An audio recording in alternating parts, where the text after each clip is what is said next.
అందులో ఏంటంటే మనకు అక్కడ ఏమైనా వాల్మీకి దగ్గరికి ఏమైనా నారదుడు వెళ్ళడం, నారదుడు వెళ్తే వాల్మీకి ఏమైనా అడుగుతాడు కదా, వెళ్తే గుణవంతుడు ధైర్యశీలి. తర్వాత ఇవన్నీ అడిగినప్పుడు ఏమైనా రాముడు ఉన్నాడని చెప్తాడు కదా, రాముడు ఉన్నాడని చెప్పిన తర్వాత ఏమైనా వాల్మీకి అలాగ వెళ్తుంటే అలాగ స్నానం చేయడానికి ఏమైనా భద్రవతి ముందుతో నది వెళ్తుంటాడు, కంస నది వెళ్ళి గంగని ఆచరించినప్పుడు వీళ్ళు ద్రౌపది పక్షులు ఏమైనా ముచ్చరించుకున్నప్పుడు ఏమవుతుందంటే ఒక బోయవాడు వచ్చి ఏమైనా ఒక మగపక్షిని ఆలోచిస్తున్నప్పుడు ఏమైనా కోన్ పక్షిని చూసిన వెంటనే అతనికి ఏంటంటే ఆ బాధని అంటే రెండు పక్షులు చూసిన వెంటనే ఎవరికి వాల్మీకి అనేది ఏంటంటే ఒక బాధ వస్తుంది అనమాట. అప్పుడే ఏంటంటే ఒక శ్లోకం కూడా పెరుగుతుంది కదా, మానసాద ప్రతిశ్రత మంగమహ శాశ్వత సంహ రోజు మిథనాధికం అవిధి కామమవుతుంది. అంటే ఏమని పలికాడంటే, ఓ కిరాతకుడా క్రోధ జంటలో ప్రవేశించి ఒక పక్షిని చంపి నువ్వు శాశ్వతంగా అపకీర్తి పాలవుతా అనే మాటలు వచ్చాయన్నమాట.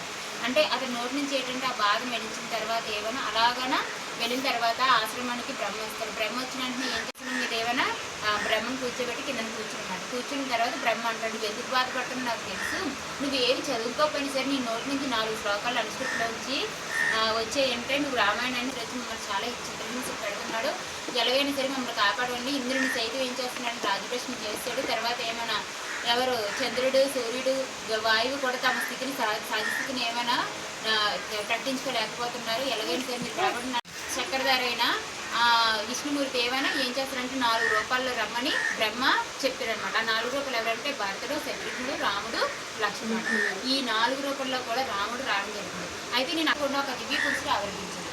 ఎప్పుడైతే దశరథి పుత్రకామేశ్వరి యాగం చేశారో అప్పుడు ఏంటంటే యజ్ఞకుండలు అంటే పుత్రకామేశ్వరి చేస్తుంది కదా, అక్కడ యజ్ఞకుండ ఉన్నాయండి. యజ్ఞకుండ నుంచి చెప్పి మంట అనేది పైకి వస్తుందంట. అయితే ఆ యజ్ఞకుండ నుంచి ఎవరొచ్చారమ్మా, ఒక దివ్య పురుషుడు బయటకు వచ్చాడంట. ఊహించుకోండి, ఇమేజ్ చేసుకుని ఒక దివ్య పురుషుడు ఏం చేశారట, పైకి వచ్చాడట. అయితే అతడు బ్రహ్మ పంపగా వచ్చిన వాడంట. అతను ఆ దివ్య పురుషుని ఎవరు పంపారు, బ్రహ్మ. చేతిలో బంగారు పాత్ర వెండి మూతతో అందులో దివ్య పాయసం ఉంది. చేతిలోని బంగారు పాత్ర అంటే ఇప్పుడు దివ్య పురుషుడు వచ్చాడు, ఇది చేతిలో బంగారు పాత్ర చూడండి. ఇక్కడ ఏమిచ్చాడు, కైకేయికి పుట్టిన సంతానం భరతుడు, సౌమిత్రికి పుట్టిన సంతానం లక్ష్మణుడు, శత్రుఘ్నుడు, కౌశలికి పుట్టిన సంతానము రాముడు. ఈ 4 కూడా పుట్టడం జరిగింది. అయితే ఎప్పుడు చైత్ర శుద్ధ నవమి నాడు ఎవరు జన్మించారంటే రాముడు, దశమి నాడు ఎవరు జన్మించారంటే భరతుడు. వారి పేర్లు దశమి నాడు ఇచ్చాడు చూడండి, భరతుడు జన్మించారు అన్నమాట. ఈ వార్త విన్న అయోధ్య ఆనంద సంబరం. అప్పుడు వారు సంతానం లేదు. దశరథ మహారాజు చాలా మంచివాడు, పిల్లలు కండపెట్టేలా ప్రజలు కండపెట్టేలా చూసుకుంటున్నాడు. అలాంటి వాళ్ళకి ఆ రాజ్యానికి ఏం సంతానం లేదంటే అందరికీ బాధే కదా. ఇప్పుడు సంతానం కలిగిందంటే మొత్తం అయోధ్య అంతా కూడా అలా అంటామన్నమాట. దివ్య పాయసం తన భార్యలైన ఇందుకు దశరథ భార్యలు ఎవరు, కౌసల్య, సుమిత్ర, కైకేయి. మనకి అగ్ని ఆ 3 ఎవరు, కౌసల్య, సుమిత్ర, కైకేయి. మనకి ఏమైనా అందుకే ఇప్పుడు ఇక్కడ ఉంటుంది పాట ఏంటి, మనకి మార్నింగ్ లేచిన అంటే రాముడికి పాడుతుంటారు, కౌసల్య సుప్రజ రామ పూర్వ సంధ్య ప్రవర్తతే ఉత్తిష్ట నర శార్దూలం కర్తవ్యం దైవమాహ్నికం అని మార్నింగ్ కూడా మనకి వినబడుతుంటుంది ఎక్కువగా. ఎందుకంటే కౌశల్య కుమారుడు కాబట్టి రాముడు. ఎవరెవరమ్మా దివ్య పాయసం తన భార్యలైన కౌశల్య, సుమిత్రి, పండించాడు. సంవత్సరం కాలం గడిచింది. చైత్ర శుద్ధ నవమి నాడు కౌశల్యకు శ్రీరాముడు జన్మించాడు. ఎప్పుడు చైత్ర శుద్ధ నవమి నాడు కౌశల్యకి ఎవరమ్మా, శ్రీరాముడు జన్మించాడు. దశమి నాడు కైకేయికి ఎవరు జన్మించాడు, భరతుడు. మరి సుమిత్రకు అన్నిటిని మించి సంతాన ప్రాప్తి చేస్తుంది. ఇప్పుడు ఇవేం కాలే, ఐశ్వర్యం ఉంది, అన్ని ఉన్నాయి, కాకపోతే ఒకటైతే సంతానం లేదు. సంతానం కోసం ఏమైనా వెంటనే పేదవాడికి పెళ్లి దొరికినట్లయింది దశరథుడికి. అయితే దశరథుడికి ఏమైంది, పేదవాడికి పెళ్లి దొరికినట్లుగా అయ్యిందంట. అతని మనసు ఆనంద తాండవం చేసింది. ఆనంద తాండవం అంటే మనకి ఏమైనా మంచి మార్క్స్ అయినా వచ్చారు పైన. రామ లక్ష్మణ భరత శత్రుఘ్నులు శుక్లపక్ష చంద్రులాగా పెరుగుతూ ఉన్నారు. మనకి చూడండి హాఫ్ మూన్ వస్తూ ఉంటుంది ఆకాశంలోని, ఒక చిన్న హాఫ్ మూన్ వస్తుంది. అలా అలా అలా కొన్ని రోజులకి ఏమవుతుంది, హాఫ్ మూన్ అలాగనా ఫుల్ మూన్ అయిపోతుంది, అంటే మొత్తం మూన్ అంతా వస్తుంది. అలాగే వీళ్ళు కూడా ఏంటంటే ఇలా ఇలా ఇలా అలాగే ఎదుగు వస్తున్నారు అనమాట. అంటే చంద్రుడితో పోల్చడం జరిగింది, వీళ్ళు అలాగే ఎదుగు వస్తున్నారు అనేసి.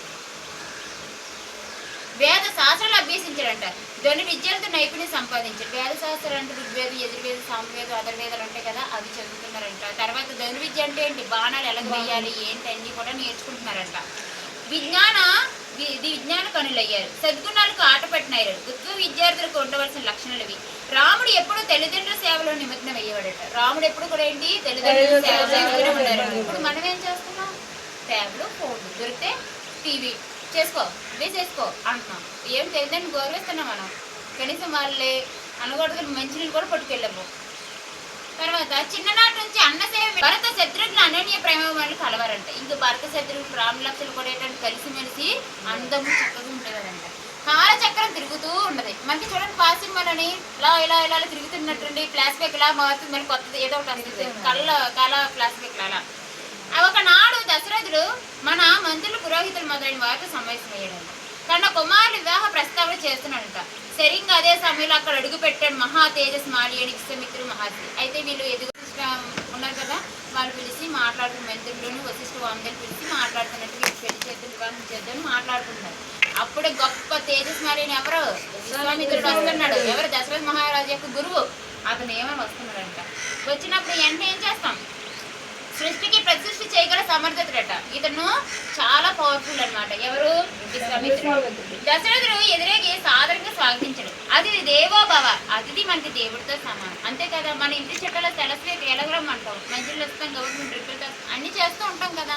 సేమ్ అక్కడ కూడా ఏంటంటే ఇప్పుడే దళితొచ్చి వెంటనే ఇతను ఏమైనా స్వాగతం పలకడానికి దశరథ మహారాజు వెంటనే సింహాసనం నుంచి వెళ్తాడు అనమాట. ఎవరిని తీసుకురావడానికి?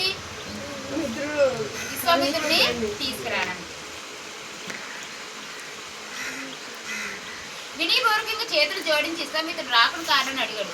తన పైన కార్యభారం పెడితే నెరవేరుస్తానన్నాడు. దశరథుడు వినయానికి మురిసిపోయాడు. విశ్వామిత్రుడు వశిష్ఠుని ఉపదేశాలు పొందినవాడు, నువ్వు ఇలాగ ప్రవర్తిస్తాను మెచ్చుకున్నాడు. అది అన్నాడు. అసలు విషయం చెప్పాడు. ఓ రాజా, నేను ఒక యజ్ఞాన్ని సంకల్పించాను, కానీ మారీచ సుబాహులు అనే రాక్షసులు ఆ యజ్ఞానికి విఘ్నాలు కలిగిస్తున్నారు. వారిని కోపించడానికి శపించడానికి శక్తి ఉన్న యజ్ఞదీక్షలో ఉన్నాను కాబట్టి అది నాకు తగదని ఉచిత అనుచరులు గ్రహించకుండా శక్తిని దుర్యోగపరచకూడదు. అందుకే సత్య పరాక్రముడు సూర్యుడైన శ్రీరాముడిని 10 దినాల పాటు నా వెంట పంపు అన్నాడు అనమాట. అంటే ఏంటి, నేను ఎలాగో ఒక యజ్ఞం చేస్తున్నాను, ఎవరిని ఏమంటారు కదా, సేమి కూడా కొట్టకూడదు, చేయకూడదు, ఇదిని కూడా అలా చేయకూడదు అనమాట. అయితే ఇక్కడ 2 రాక్షసులు వస్తున్నారు. ఎవరు? మారీచ సుబాహుడు. ఈ మారీచ సుబాహుడు రాక్షసుల యజ్ఞానికి విఘ్నాలు కలిగిస్తున్నారంట. అంటే ఆటంకులు అలా ఏదో చేస్తూ ఉంటున్నారంట. వారిని కోపించడానికి శపించిన శక్తి ఉన్న యజ్ఞ దీక్షలో ఉన్నాను కాబట్టి అది నాకు తగదని ఉచితాన్ని గ్రహించాడు. శక్తిని నిర్వహించబడదు. అందుకే సత్య పరాక్రమ సూర్యుడైన శ్రీరాముడు ఎన్ని రోజులు పంపమన్నాడు? 10 రోజులు. వెంటనే దశరథ మహారాజు గుడిలో రాయిపోతాడు. అంటే వాళ్ళు ఇంకా ముక్కుపచ్చని ఆర్మీ పిల్లల్ని ఇప్పుడు మళ్ళీ రాక్షసు చంపడానికి 10 రోజులు పంపమన్నారంటే ఏ తండ్రికైనా భయమే. అందులో పుట్టగా పుట్టారు వీళ్ళు. అతని గుడిలో రాయబడ్డారు అనమాట. అయితే వెంటనే చెప్తారు, నాకేం కాదు. ఆ మాటలు వింటుంటే అతను రాక్షసు చంపగలుగుతాం, నా వెంట వచ్చి ఏక సంరక్షణ చేయడం వల్ల శ్రీరాముడికి అనేక శ్రేయస్సు కలిగితే శ్రీరాముడి పరాక్రమం ఏంటో నాకు బాగా తెలుసు. నాకే కాదు, వశిష్ఠుల వారికి వామవేద మహర్షులు కూడా తెలుసు. వారంతా అంగీకరించిన తర్వాతే రాముడు నాటకం. అది ఏమైనా నాకే కాదు, వశిష్ఠ వామదేవులు కూడా తెలుసు, ఎందుకంటే వాళ్ళ దగ్గర కూడా పెరుగుతున్నాడు కాబట్టి శ్రీరాముడు. ఆ మాటలు వింటుంటే దశరథ గుండెలు ఏమైంది రాయబడ్డది. ఇంకా చేతులు జోడించి, మహర్షి, నా రాముడు 16 ఏళ్ళు కూడా నిండనవాడు. అంటే ఏంటి, 16 ఏళ్ళు కూడా నా రాముడికి నిండలేదు. ధనుర్విద్య ఇంకా పూర్తి కలదు. ఏంటి ధనుర్విద్య అంటే? బాణాలు వేయడం సరిగ్గా కూడా రాదు. యుద్ధ విషయాలు తగిన పరిచయం లేనివాడు కనుక దయచేసి నా రాముని కోరకండి. అంతగా కావాలంటే బాణి నేనే మీ వెంట వస్తాను. మీ యాగాన్ని సంరక్షించే బాధ్యత నాది. ఇవన్నీ ఎట్లా ఉన్న రాముడు వదిలి నేను ఒక్క క్షణమైనా బతకలేను. మా నోముల పంట రాముడు. ఇంతకు ఆ రాక్షసులు ఎవరండతో ఈ రంగాన్ని కొడిగట్టారని అడిగాడు అనమాట. అంటే ఏంటి, అతను 2 చేస్తున్నారు. ఒకటి కొర్ణరసం, 2 రౌతి రసం.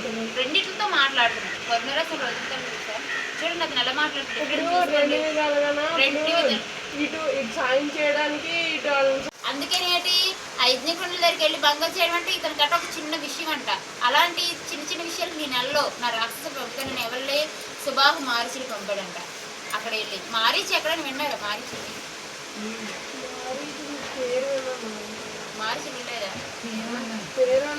బంగారు లేడి రూపంలో వచ్చి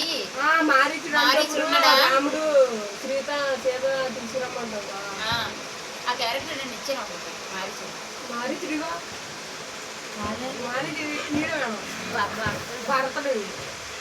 ఆ మారీచుడు ఈ మారీచుడు ఇతని ప్రేరణ యజ్ఞానికి విఘ్నాలు కలిగిస్తున్నాను. అనగానే దశరథుడు మరింత భయం. ఇద్దరు యముడితో సమయం ఎదుర్కోండి, నా చిన్న పాప నేను పంపను. చిన్న పాప ఎవరు? శ్రీరాముడు. నా చిన్న పాప నేనే వస్తాను ఎదుర్కోవడానికి అనేసి ఎవరు అంటున్నారు అక్కడ? దశరథ మహారాజు